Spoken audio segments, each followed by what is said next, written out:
حضرت کہتے ہیں ایک مرتبہ میری والدہ نے سرکار کو دعوت دی دوپہر کے کھانے کی، لنچ، آقا تشریف لے گئے، اور چونکہ ان کے ساتھ بڑا قریبی تعلق تھا، ان کا بیٹا انس حضور کے گھر میں تھا اور ام سلیم عمر رسیدہ خاتون تھی، سرکار نے ان کے گھر میں کھانا کھا کے کیلولے کے لیے، دوپہر کے کھانے کے بعد جو لیٹتے ہیں اسے کیلولا کہتے ہیں، آقا کیلولے کے لیے لیٹ گئے۔ گرمی کا موسم تھا جس میں اتھر سے پسینہ آنا شروع ہوا۔ وہ کہتے میری ماں نے ایک شیشی پکڑی اور کھجور کی چٹائی کا تنکا لیا اور سرکار کی باہوں سے ایسے پسینہ اکٹھا کر کے شیشی میں ڈالنے لگے، شیشی میں اکٹھا کرنے لگے۔ اب کسی کے بدن پہ آپ اگر اس طرح تنکے سے بھی کریں گے، جتنے بھی آرام سے کریں تو آنکھ تو کھل جاتی ہے۔ سرکار کی آنکھ کھل گئی، آقا نے فرمایا ما ھذا الذی تصنعین، ام سلیم یہ کیا کر رہی ہو، یہ کیا کر رہی ہو؟ کہنے لگی آقا آپ کے پسینے کو اکٹھا کر رہی ہو۔ پوچھا کیوں اکٹھا کر رہی ہو؟ صحیح مسلم کے الفاظ ہیں، حدیث نمبر 1815، قال ھذا عرق، آقا یہ آپ کا پسینہ ہے، نجعلہ فی طیبنا، ہم اپنی خوشبو میں آپ کے پسینے کو ڈال دیتے ہیں، دنیا کی کوئی خوشبو اس خوشبو کا مقابلہ نہیں کرتی۔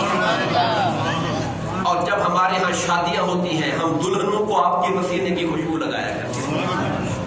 اور دلہن سے یاد آیا، ایک خاتون کے گھر میں اس کی بیٹی کی شادی تھی، سرکار کی بارگاہ میں آئی کہ یا رسول اللہ اپنا پسینہ عطا فرمائے۔ صحابہ کا عقیدہ دیکھیے، صحابہ کرام کا عقیدہ دیکھیے، آقا اپنا پسینہ عطا فرمائے۔ سرکار نے کہا کیا کریں گی آپ؟ کہا اپنی بیٹی کو لگاؤں گی، میری بیٹی کی شادی ہے، دلہن بن رہی ہے، آپ کی خوشبو لگائیں گے تو پھر اس جیسی خوشبو کسی عورت کے اندر نہیں آئے گی۔ آقا نے عطا فرمایا، وہ کہتے خوشبو لگائی گئی، اور میں قربان جاؤں شارحین حدیث نے لکھا اس عورت کے گھر میں جب بیٹا پیدا ہوا تو اس کے بیٹے سے مصطفیٰ کے پسینے کی خوشبو آئی،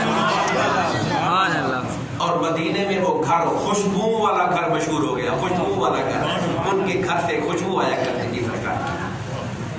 اور بعض روایات میں یہ آتا ہے ام سلیم نے کہا آقا میں اس لیے پسینہ اکٹھا کرتی ہوں، نرجو برکتہ لصبیاننا، اس پسینے کو بچوں کو لگاتے ہیں بچوں میں برکت پیدا ہو جاتی ہے۔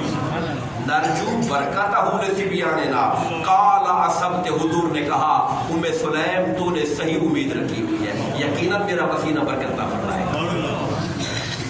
اور آخری بات اس پر گفتگو ختم کرتا ہوں، صحابہ کرام فرماتے ہیں